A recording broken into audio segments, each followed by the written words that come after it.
مقاطعه.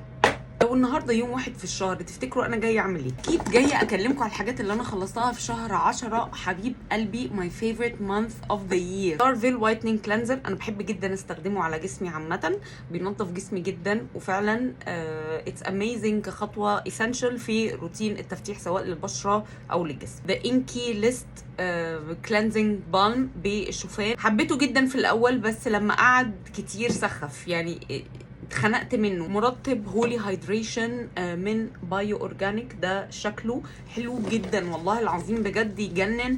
وعايزه اقول لكم حاجه ومحدش يتريق عليا، انا كنت بستخدمه لشعري، مره كده استخدمته لشعري والله العظيم رطب شعري بشكل لا تتخيلوه، احلى من اي كريم شعر، وتحفه على البشره وتحفه على الجسم.